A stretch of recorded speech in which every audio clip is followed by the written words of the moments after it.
with a triangular-headed being through the window.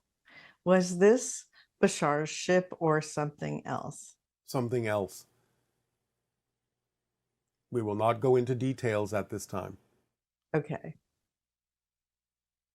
And what this person is saying, when they were younger, they had vivid dreams of their family house on fire and witnessing a UFO. These dreams are still very vivid, and in their research, they sense that they might be significant encounters.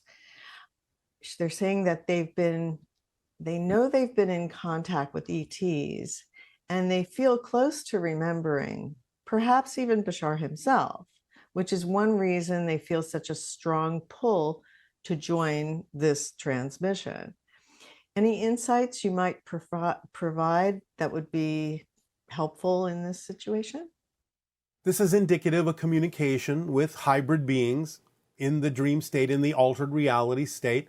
The house on fire represents the idea of what you're going through now in terms of breaking things down, burning things up, going from an old cycle to a new cycle, allowing the old systems to fall away, to burn away, and new systems to be put in place for your world and your reality to be refreshed and renewed.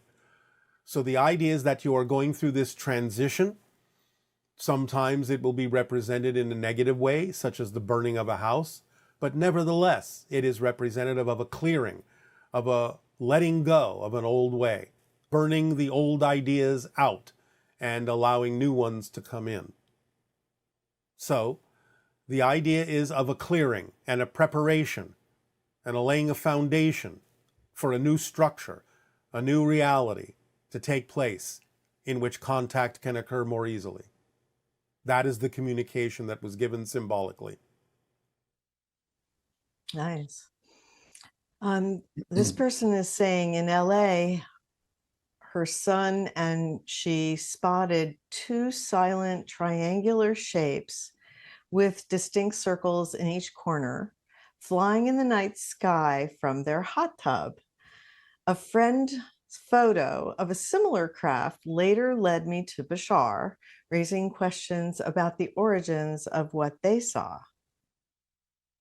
Yes, well, hybrid ships. Again, there's a lot of traffic around your planet.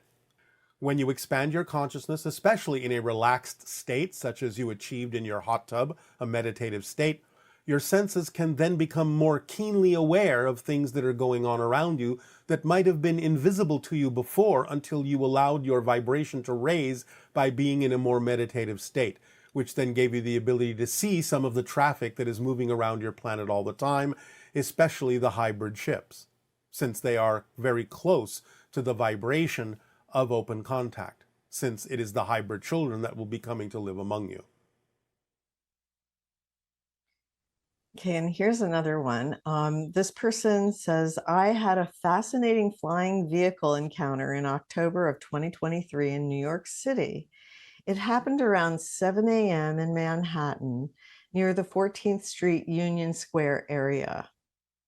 I was out grabbing a coffee before work when, upon crossing a street, I noticed out of the sheer corner of my eye an object flying rather unusually low in the open between the buildings. It appeared large, silent, at a distance. I noticed that it happened to be heading in the direction of my workplace right before it disappeared from view behind the buildings. A block away from my workplace, I decided to stop and see if I could get a good look at what it was. Well, lo and behold, I did, only this time it then hovered and stopped in the open space as if noticing me noticing it and stopping by to say hello. If what I perceived was in fact extraterrestrial, may you share with me who that pilot was that was piloting that ship and where they from and anything more you can tell me about that? It is a Yael craft. They did notice that you were noticing them. Having the coffee is symbolic of waking up, and they were basically recognizing that you were waking up enough to be able to perceive their ship, which was out of phase with your reality, and yet you saw it anyway. And so they noticed that. Their message, in a sense, was good morning. You are waking up. This person is saying, I'm a science fiction fantasy author, and I'm always wondered if the worlds and characters that run around in my head are as real as I am, or are they only real as this reality? I have a hard time defining the world as an illusion because to me, illusions are fake and fake is meaningless or a lie. Would it be safe to view the world as more malleable and less fixed than we humans currently view our experience of it? Yes. And again, you can have a different definition of the word illusion. It is not meant in the term to be fake. The idea is perhaps more auspiciously used as a projection of consciousness rather than illusion, if illusion doesn't work for you as a term. So a projection of consciousness can still create a virtual reality for you, and the meaning in it is what you put into it. The experience of it is real, and it gives you lessons, it gives you knowledge, it allows you to expand, it allows you to learn, it allows you to grow. So in that sense, the so-called quote-unquote illusion is useful as a tool, if you think of it that way, but perhaps it would be easier for you to use it in the term projection rather than illusion. The idea is that the imaginings are real in their own right to some degree in a variety of ways. It doesn't mean they have to be as concrete as you find your reality to be, but many of them may be, or they may be very close representations of a quote-unquote real, solid physical reality. They may be slightly different than you imagine them to be, but they could be close. Nevertheless, everything is real in some context, even if it's only real as a story. It's still real in some way, shape, or form, even if it's not literally played out physically in some parallel version of reality. So maybe one of the ways to relate to this is the idea that since it's a projection of consciousness, it's more malleable Yes, and it has more plasticity than we were originally taught. yes, And similarly, whatever you experience is relevant to what you need to experience. So it, in a way, it doesn't matter if it's quote unquote real or not. Like, yes, for example, they found that if a person observes another person being hurt in a way that is designed to make the person think it's happening to them, their subconscious cannot distinguish between what is really happening to them and what they are just simply observing. yes, but you are choosing a very complex psychological example that is beyond what this person was intending. The idea is to look at it more from the science fiction point of view. For example, in your Star Trek, you have the character known as Mr. Spock. As we have discovered, we have never found yet the idea that beings that look exactly like them, what you call the Vulcans, physically exist, but the representation of Mr. Spock is that he is a hybrid. Hybrids exist. The idea of what you call the non-interference directive, the prime directive in Star Trek, where certain civilizations that have not evolved to a certain point are allowed to evolve to that point before they are contacted, that is an actual thing that exists in many civilizations, including ours. So the idea is that there can be a mix of things that do have concrete reality to them, physically speaking. There can be some things that are real in the sense that they are symbolic representations of other concrete realities, though the representation itself may not be literal. And there are some things that are simply literal as stories. And that doesn't make them any less real because they are real stories. But they're not necessarily concretely, literally real in the physical sense that you understand physical reality experiences to be. But anything you can imagine in some context is real, because you cannot imagine non-existence.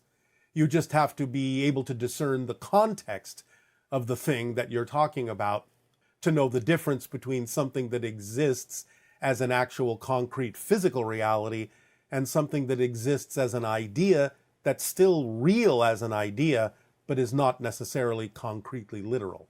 Although I have to add the caveat that in spirit, anything you imagine can be created, literally exactly experienced as if it is physically concretely real. So you can, in spirit, conjure up Mr. Spock, literally. And a being can take that form for you and represent it for you, and you can interact with it as if you are interacting with a literal being that is known as Mr. Spock. But that's taking place in an extremely malleable reality such as spirit, where anything you can imagine can be manifest out of spirit material, so to speak. But it is not literally physically concrete in the way that you're experiencing physical reality now. But it will be as real as you imagine it to be, and will be the product of another kind of level of consciousness interacting with you. And in that context, just as real as anything, because the interaction and the experience will be real. It's fascinating. Yes. And this person is saying they would like clarification on these two seemingly opposing ideas. One is that everything is a reflection of ourselves.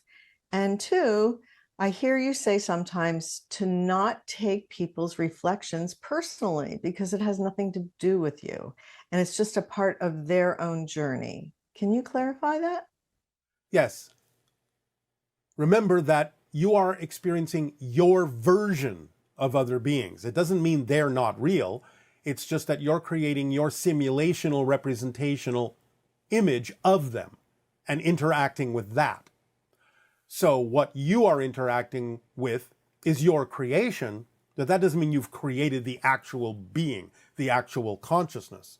The consciousness is real, and you're interacting with a real consciousness, but you're interacting through the filter that you're capable of manifesting that is the best representation of them that you manifest out of your own consciousness, out of your own energy, as an interface, so to speak. The idea of the second part of the question, read that again. The idea that if someone the second person says something like your socks are orange and you know your socks are not orange. Yes. So you don't take it personally because you know it has nothing to do with you and it's part of their journey. All right, well, this is about discernment, because the idea is that you can always listen to what someone has to say and decide for yourself whether or not their advice is something that you do need to apply. And that's why they have been attracted into your reality, because there is a lesson there for you. There is information there that would benefit you if you applied it in your life. But you also get to discern whether or not that's true. And therefore you can, if you are honest within your own self-investigation, know the difference between whether or not somebody that's been attracted into your life and says certain things to you is actually having information that would benefit you, or whether you simply have attracted them to be of benefit to them in some way, shape, or form, by understanding that what they're saying to you is not your issue, but theirs, that you could perhaps help them with by giving them another alternative way to look at what it is they are going through. So they're still in your life because you attracted them, but you may have attracted them to be of assistance to them in changing the way they're looking at things, rather than them having information that would benefit you. But you have to give yourself the opportunity to decide which it is. You have to have honest self-recognition and self-awareness and self-discernment as to whether the information is for you or for them, or maybe both. Okay, and this question is about assisting those in despair. How would you help someone who says that he or she wants to die? This person says they work every day with people who have lost their illusion in life. All right. We're going to keep this very simple. Tell them to lie down on the floor or on the bed, close their eyes, and say they are ready to leave, and have them count to 10. If they can still open their eyes when they get to 10, they're not ready to leave. They are here by choice. And if they truly were done with their lives, they would have left. they would have died in that moment. That's all it takes. You don't have to have any other kind of assistance if you're really at your timing to leave. So if they can still count to 10 and open their eyes, that's their first clue that they're not ready to leave. They have not finished what they came to do. So that's an easy way to tell whether you're ready to go, whether you're really ready to die, whether you're really ready to wake back up in spirit, or whether you feel you still have something to do in physical reality that can then give them the sense of looking for what that is, finding their passions, finding their interests, not being so hard on themselves, not judging themselves so harshly, so negatively. Stop treating themselves so badly and start waking up to the fact that they are aspects of all that is, that they are beautiful, that they are creative, that they are loving and loved, they are supported unconditionally, and what they say goes. So if they want to buy into all sorts of negativity, the unconditional nature of existence will support them in that negativity because it is unconditional. And you can teach them that since it is unconditional, so unconditional that it is even willing to support them in their negativity, there is no reason it wouldn't support them in their positivity as well. And they can decide to choose more positive ways of looking at things, more positive definitions, and those will be supported just as strongly by existence as the negative ideas they held to be true were supported as well. It's up to them, but first and foremost, you can show them that they're not ready to leave, because if they really were at the end of their lives, it would be as simple as lying down, saying you're ready to go, counting to 10, and you'd be gone. Fascinating. Can you comment on, I know people sometimes are concerned about how they're going to die. And then there seem to be some people who are lucky enough to just pass away in their sleep. Why is that lucky? Yeah. Okay. So can you explain Remember, that? it's all about choice, and it's all about a learning experience, and it's all about what you believe to be true. So regardless of how the death occurs, it's going to be the result of something you believe to be true. It doesn't mean that you necessarily would have preferred it that way, but remember that once you have died and the soul is looking back on the experience, it will have the realization of why it occurred that way because of the belief systems of the physical part of its being, and therefore it will learn a lesson from that, that it didn't necessarily have to choose that, or that it did choose it for very specific reasons that may have more to do with others around it than itself. So it's going to be on a case-by-case basis. So does that also mean that people who are like reaching the age where death could potentially happen, and they decide they want to program themselves that whenever their timing is, that it would be in a certain way that wouldn't be painful or something like Possibly. that? Possibly. Again, it depends on how deep they dig into their belief system, how they're willing to learn the lessons they chose to learn, the challenges they chose to face in this life in a different way. They have the option of doing it that way, but that implies that they've learned something about their ability to create their reality. And that may be the whole point. Okay. And so people who have a lot of fear of death, there seems to be two parts to it. One of them is the idea that actually, this is coming from the near-death experiences. People have this wide variety of experiences, but it's all really based on their belief systems, right? At first, yes.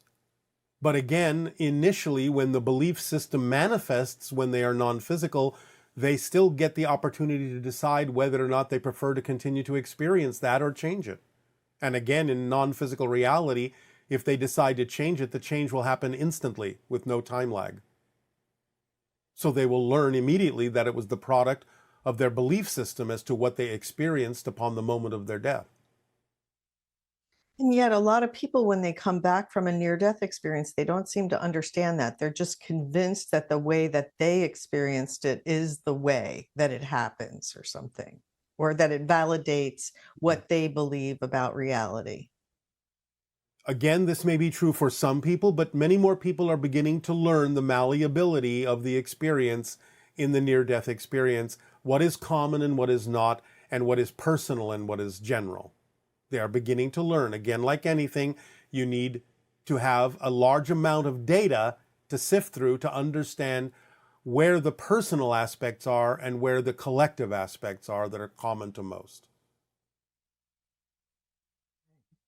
Well, it's very helpful that we're starting to understand more about death and get over our fear of it. Yes, it is very helpful because, as we said, a lot of beings you may encounter in open contact will be of a vibration that would be similar to the idea of spirit. And if your physical mind can't come to terms with that vibration and lose the fear, then your body may react to these beings as if you are dying, being exposed to their energy. And that is what causes the fear and survival mode reaction within many people.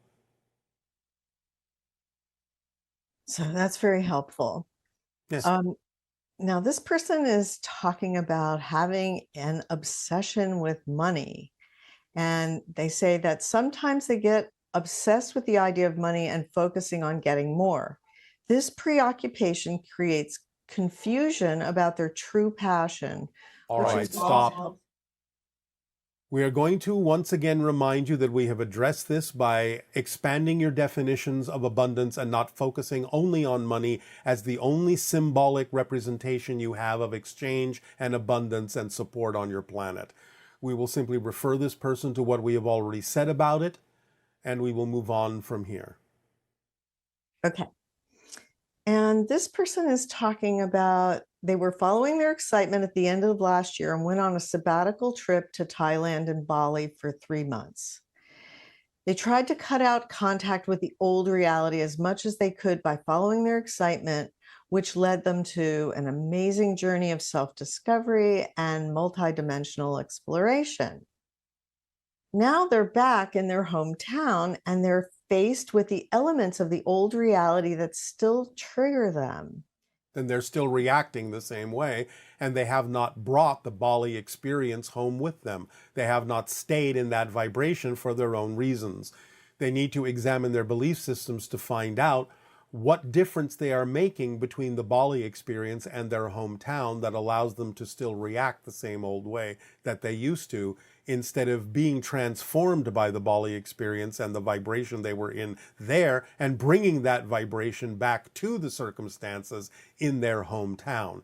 Remember, it's not about what happens, it's about what you do with what happens that makes the difference in your reality. So why react the same old way just because things in the hometown look the same? Remember, the measure of change is not whether the outside has changed, it's how you react and respond differently even if the outside still looks the same. That is all we will say about that at this point. Okay. And this person is asking, how can I fully let go? How can I be my full self, truly embracing my perfect puzzle piece and frequency? Understand clearly and act upon precisely the formula. Period. So helpful, actually. This person is saying they've been on this spiritual journey for some time, but they feel they've stagnated. They don't feel or receive messages from their higher self or anything. Nonsense. Look to the synchronicity in your life. Don't define having to receive those messages in a certain way. Don't insist on a certain method of delivery. Synchronicity is everything in physical reality. Start looking at the interconnections and associations that exist in everything in your physical reality, and you will start to see synchronicity more clearly as messages from your higher mind. And remember that the primary message from your higher mind are those things that you are passionate about, because that's how your body interprets the messages from the higher mind, is as the sensation of excitement, passion, creativity, and love. So look to the synchronicities. They abound. They're all around you. Everything is an orchestration. Everything is a synchronicity. Just change your definition of what's going on around you and you'll see it more clearly. Okay, thank you. This person is saying that a good friend of theirs died a few years ago, and sometimes when they're alone and in a quiet space, they like to talk to that person as if they're actually right there in front of them. Does he hear what I'm saying? And how can I know? Because I miss him so terribly. Just know that he does, because it's easier for spirits to hear you than it is for you to hear the spirits. Remember, the idea is that they are now unbounded from time and space, and therefore, talking to them, they get it, and they can be there with you. So you just have to open up to the understanding that they are, and you will begin to perceive them. But again, you have to raise your vibration to be more sensitive to the fact that they exist. You have to be open to receiving their communications without a definition that you have lost something. Otherwise, you will only perceive the connections they may be attempting to make to you as grief, and the grief will block them from being able to deliver those informational messages to you and block you from receiving it. So you have to let go of the idea that you've lost someone. You have to let go of the grief eventually so that you can be more open to receiving the messages that they have for you, and simply know that they will hear you when you talk to them in earnest from your heart. This will be the culmination of the questions for today. Okay, that sounds great. Well, thank you so much. And We will now remind all of you about the upcoming transmission for the Interstellar Alliance Social Experiment, Step 1, that will be delivered next time. For we now have given you the ability to prepare for things that will be suggested, that are actions you can take, that are behaviors you can change individually and in society. Again, we remind you, you do not have to do the things we will suggest in this social experiment, but that if you do, your vibration will become more compatibly aligned with the vibration of the Interstellar Alliance and open contact. So it is up to you to decide what you prefer. So, next time we will deliver Step 1 of the Interstellar Alliance Social Experiment in this Countdown to Contact Year 1. Be prepared if you are going to participate. Be open, be willing, be creative, imaginative, be loving to yourselves and all. Be connected, be aware, be awake. Our unconditional love to you all, and good day.